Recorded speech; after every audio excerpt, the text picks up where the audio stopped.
तो बच्चों, आज हम आपकी किताब का पार्ट 3 पढ़ेंगे। पार्ट 3 का नाम है हिमालय की बेटियां। अभी तक मैंने उन्हें दूर से देखा था, बड़ी गंभीर, शांत, अपने आप में खोई हुई लगती थी। संभ्रांत महिला की भांति वे प्रतीत होती थी। उनके प्रति मेरे दिल में आदर और श्रद्धा के भाव थे।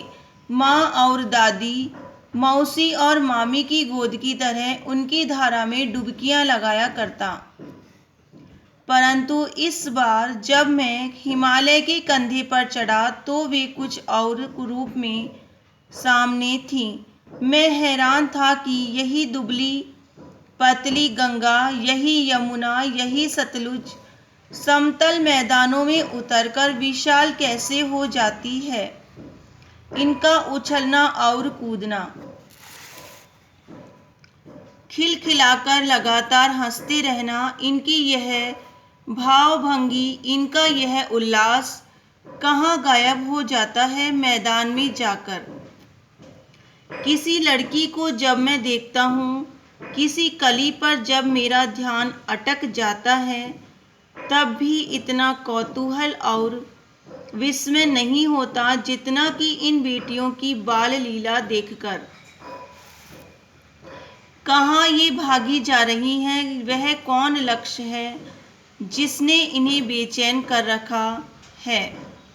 अपने महान पिता का विराट प्रेम पाकर भी अगर इनका हृदय अतृप्त ही है तो वह कौन होगा जो इनकी प्यास मिटा सकेगा। बर्फ जली नंगी पहाड़ियाँ, छोटे छोटे पौधों से भरी घाटियाँ, बंधुर अधित्यकाएँ, सरसब्ज उपत्यकाएँ, ऐसा है इनका लीला निकेतन। निकेतन यानी घर। खेलते खेलते जब ये जरा दूर निकल जाती हैं तो देवदार, चीड़, सरो, चिनार, सफेदा, कैल के जंगलों में पहुंचकर शायद इन्हें बीती बातें याद करने का मौका मिल जाता होगा। कौन जाने बुढ़ा हिमालय अपनी इन नटखट बेटियों के लिए कितना सिर धुनता होगा। बड़ी बड़ी चोटियों से जाकर पूछिए तो उत्तर में विराट मौन के सिवाय उनके पास और रखा ही क्या है। सिंधु और ब्रह्मपुत्र ये दो ऐसे नाम हैं जिनके सुनते ही रावी, सतलुज, व्यास, चिनाब, झेलम, काबुल, कुभा, कपीशा, गंगा, यमुना, सरयू, गंडक, कोसी आदि हिमालय की छोटी बड़ी सभी बेटियां आँखों के सामने नाचने लगती हैं।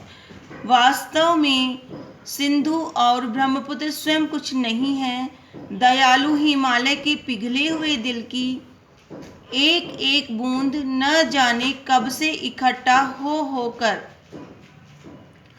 इन दो महानदों के रूप में समुद्र की ओर प्रवाहित होती रही हैं।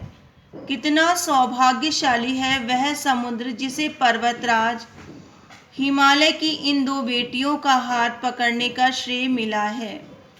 आगे का पाठ हम अगले वीडियो में पढ़ेंगे। धन्यवाद।